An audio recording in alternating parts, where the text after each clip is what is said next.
How's it going, everybody? Welcome back to the channel. In today's video, I'll be discussing some things that stood out for me during the first week of Stage 3. There were some noticeable changes and interesting compositions made by specific teams that I believe are worth pointing out. The first of which that I wanted to discuss was the decision for multiple teams to run Sombra Goats instead of the traditional 3-3 version of the composition. It would seem that many teams are following in the footsteps of the Shanghai Dragons and a few other teams to a lesser extent. Some of the new teams who have decided to incorporate Sombra into their compositions include the Paris Eternal, NYXL, Dallas Fuel, and Guangzhou Charge. The few of you Sombra Goats, so seeing them do so is not much of a surprise, but Paris and New York, however, have caught my attention. They tended to use the typical 3 tank 3 support setup in stages 1 and 2, so that was definitely eye-catching for me. I suppose we should start by taking a look at the Eternal, because they did more than just run a different team comp last week. They also ran a completely different lineup. They seem to be following a similar formula to stage 2. So who exactly would Paris run this time? Well, for starters, they decided to swap out LH Cloudy in favor of Ben Best. It appears that the team wanted to give him another chance even after his poor performance in stage 1. The next thing they decided to do was reincorporate Finzi after subbing him out for Nico in the final weeks of stage 2. And lastly, the Eternal would rock a DPS duo we had not yet seen. Both Soon and Shadowburn would be on the bench, as Nico would reassume his position as the starting Brigitte player, while Danye took over the Zarya duties. Although I don't want to read too much into this since Paris did the same exact thing last stage but still found little success, I have to admit that the Eternal looked good in week 1. These changes seem to be working wonders. Ben Best actually wasn't feeding, Danye's Zarya looked stronger than Soon's, and Finzi put in work while on Devo or Zarya. Yes, that's right, you heard me correctly. Paris would run Finzi on Zarya when they wanted to play Sombra. They took a page right out of Florida's book by running your flex tank on Zarya and having one of your DPS players flex onto the Sombra. This, alongside their normal goats, appeared to be pretty clean. I can't really complain about what I saw from the Eternal. Now let's discuss New York. Them deciding to run more Sombra is very interesting. We saw Meko run it occasionally during stage 1, but I never would have expected to see Sabiobi sub in over Meko. New York decided to completely sacrifice the use of D.Va and instead opted to run the Sombra 100% of the time they played goats when Sabiobi was in the game. I don't think any of us were prepared to watch the NYXL run something less traditional. They have a history of sticking to what works best in specific metas, and historically, in the Overwatch League, the normal 3-3 comp has worked the best in Season 2.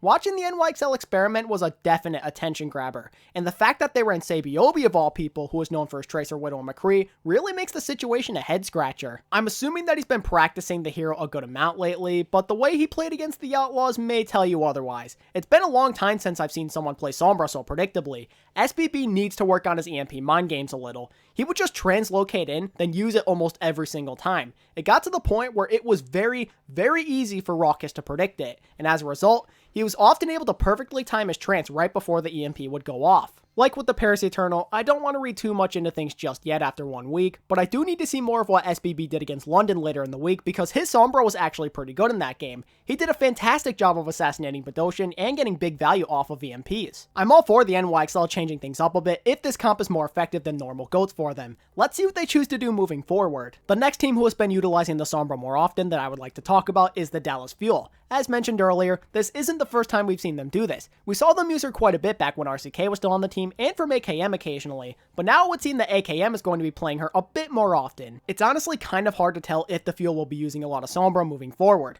We saw them have some pretty bad results in their game against the Gladiators while running her, but at the same time, they didn't actually use Sombra all that much against the Justice, so let's see if they go back to it next week or if they decide to stick with normal goats. And last, but certainly not least, we have the Guangzhou Charge. This is one of the teams that I actually really like seeing on a different comp. It was obvious that things were not working well for them during stage 2, so trying something new out seemed like it was in their best interest. Happy and Eileen are both quite flexible, so it's pretty easy to move them around on all sorts of different heroes. By putting Happy on Brig, Eileen on Sombra, and Hoppa on the Zarya, the Charge can utilize their lineup in a way that still enables them to find success. I like the Charge on this comp a lot actually. Happy can play okay on Zarya and Brig, and we all know how deadly Hoppa can be on Zarya. This team has found mixed results so far by getting a win against the Hunters, but losing badly to the Dynasty, so it's kind of hard to say how effective this will be for them moving forward. One other quick thing about the Charge that I wanted to mention before moving on is them finally utilizing their DPS player Nero. I would say that he had some pretty decent showings, especially in their first game of the week. His Zarya didn't look half bad, and I really liked what I saw from him on DPS. His Hanzo in particular was absolutely nutty. I don't remember if it was just on one map or maybe for an entire game, but he had like a 10,000 damage stat line and 0 deaths. I am very excited to see how the Charge use him in the future. And now I think I pretty much covered all, if not most, of the teams who used to go to Mount Sombra, so now let's move on to some of the yet to be mentioned lineup changes. The first one that I wanted to talk about is the LA Valiant. As we all know, Fate was traded in return for Fact Fiction towards the end of Stage 2, And finally, we got to see what the American main tank player was capable of last week when the Valiant played 2 games. Game number 1 was against the Dragons, and I think it's safe to say that he underperformed in this one. Guangzhou constantly outplayed him as the Valiant fell to Shanghai 3-1. While I didn't find him the least bit impressive in his debut, I cannot put all of the blame on Fact Fiction. It wouldn't be fair for me to do something like this. It was his first game on the Overwatch League stage in a long time. I'm sure that he was likely all kinds of nervous, which is understandable. It's not the first time we've seen a new player look nervous on stage, and it most certainly won't be the last. Also, it's important to remember that the Valiant played against a team that is in a much better place right now. Shanghai is considered a threat right now after all. They found a lineup that works well for them, so their synergy is at an all-time high. Meanwhile, the Valiant are still adjusting to their new main tank player. I think a combination of this and first game jitters really put Fact Fiction in a tough spot. I won't judge how good I think he is until I watch him a bit more. After all, in his game against the Chengdu Hunters, he looked significantly better. One other quick thing I wanted to note about the Valiant was something they tried against the Hunters. I'm not sure how many of you here have been following the league since 2018, but on their Horizon Lunar Colony defense, the Valiant ran the good old-fashioned Slambulance comp from Season 1. If you're unfamiliar with what this term means, then allow me to explain. Basically, it's a popular comp that teams used to run last year on their Horizon Lunar Colony attack, where the team would use 4 tanks, then a Moira and Lucio. Like I literally just said, teams usually use this strategy on their attack, so watching the Valiant roll with it on their defense was pretty interesting. They also run a very similar version of this comp on their Numbani defense, but instead of using Zarya, they opted to put KSF on Sombra. The team only found minimal success while doing this, but it was still something I was not expecting to see. I don't know if this is just a specific plan they drew up for the Hunters, or if this is something we will see more of them use in the future. Regardless, the Valiant have definitely caught my attention. I'm excited to see what comes next. The next team that I really wanted to bring up is the Seoul Dynasty. What they did was even out of the ordinary on their standards, and that's saying something. In their game against the Mayhem, they ran a new on-scene lineup. Their team consisted of Fissure, Michelle, Fleta, Fitz, Toby, and Hailey on Thursday night, and they found great success. Seeing Fissure and Fleta back in was definitely something I was pleased about, and getting the opportunity to watch Hailey make his debut in the Overwatch League was a big bonus. At the time, I really wasn't quite sure what to make of all of this. What they were doing in Stage 2 seemed just fine to me. Maybe this lineup worked out better for them, or perhaps they were doing the same thing as they did that time they played the Justice, where they ran a completely different lineup than we're used to seeing just for that one game. Well, it would seem that it would be the latter of these two options, as the Dynasty would once again use a vastly different lineup in their second game of the week. This time we would see Marvel, Zumba, Munchkin, Illicit, Jaehong, and Jexay.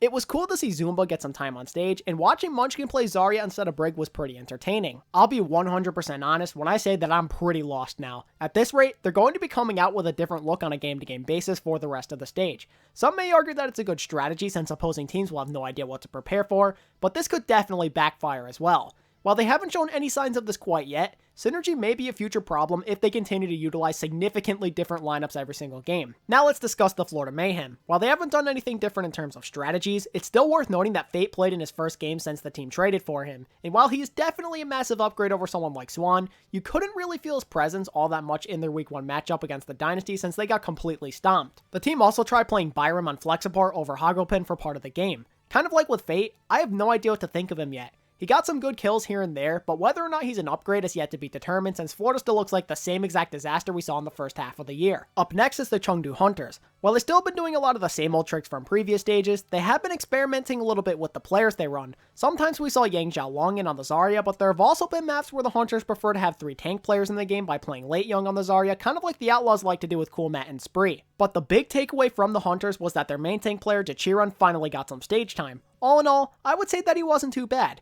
Could he have done better? Oh yeah, absolutely. But he definitely could have played worse as well. I'm just waiting to see him play Winston since that's kind of the reason why you want him to play over Among to begin with, right? But anyway, the Hunters also tried messing with their support line during the game against the Valiant. Yveltal, who I personally have a high opinion of, split playtime with one of their other support players who goes by the name of Gary. It's cool to see the Hunters trying to change things up a bit since they don't exactly have a fantastic record, but putting Gary, who has only played flex support on Lucio and Mercy, is kind of confusing. It would seem that Chengdu wants to transition him into that role, but why exactly would they want to do this? Yveltal was doing just fine if you ask me. Could he have done a better job of staying alive? Yeah, sure. But overall, I felt like he was doing a pretty good job. I guess the Hunters see something that I just don't. Keep an eye on the Hunters in the coming weeks though to see what they decide to do moving forward. Big changes could be coming soon. Next, we should probably discuss another big elephant in the room, which is of course the Toronto Defiant. As we all know, they decided to move the team in more of a mixed ethnic direction by acquiring the English-speaking tank line of Sharik and Gods. And right away we would see them in action during the Defiant's first game of the stage against Paris. And I would say that things didn't go quite the way Toronto hoped they would as they fell in this game 3-1. I don't think either of these guys played all that bad, but it's clear that the team still has some adjusting to do. While we're on the topic of Toronto, they also made a change in main support by reincorporating Aid into their game plan. I don't know a whole lot about the Defiant players, but I'm assuming that he's playing over Roki because his English is better, but who knows?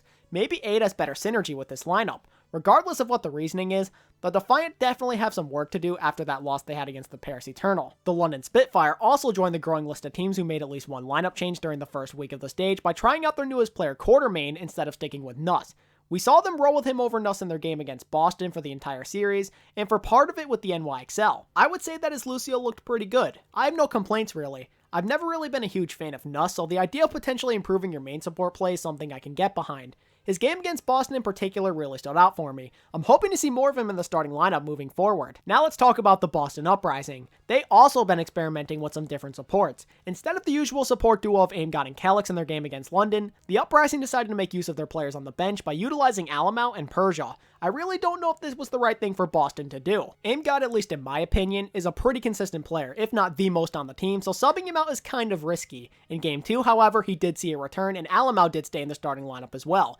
It would seem that Boston is trying to figure out what works best for them right now. You have my attention, Uprising. What will you try next? Then there's the Houston Outlaws. These guys decided to cave in and play some more DPS. Sure, they lost to the NYXL, but it was a pretty close game. Also, Houston made a lineup adjustment by putting Linkser on Zarya over both Spree and Dante. While Zarya was nothing spectacular, he looked quite dominant on his signature Widowmaker. This is a great sign if you're an Outlaws fan. Last year's Widow kind of fell off after Stage 2, so it's good to see him looking sharp still. I don't want to assume anything just yet because it's only one game, but the Outlaws could be on the road to a much improved stage. If they can push the NYXL to their limits, I'm excited to see what they can do against a worse team. And last is the LA Gladiators. They decided to change up their Brig role by playing Surefour on her instead of Hydration, and I would say that he's looked pretty alright so far. He's even helped the Gladiators get a convincing win over the Fuel and put up a decent fight against the Titans for about 2 maps. While it's too early to say at the moment, Surefour on Brig could end up pushing this team to even greater heights. Oh, and before I forget, one quick bonus thing that caught my attention was how the Atlanta Reign performed in their first week. They took the shock to a decisive 5th map and even put up a good fight against Vancouver. It would seem that their wins against the NYXL were more than just luck after all. If they can keep up this level of play, then they should be a pretty dangerous team. Show me some consistency, Atlanta. Be the team that everybody knows you can become. With that being said, that is going to wrap up today's video. What did you guys think of all these things I noticed? Be sure to let me know down in the comment section. Is there any other important details that I may have left out? Make sure to leave a comment on that as well. If you enjoyed today's content, then be sure to like and subscribe. As always, thank you guys so much for watching, and until next time, this is ATP, signing out. Peace.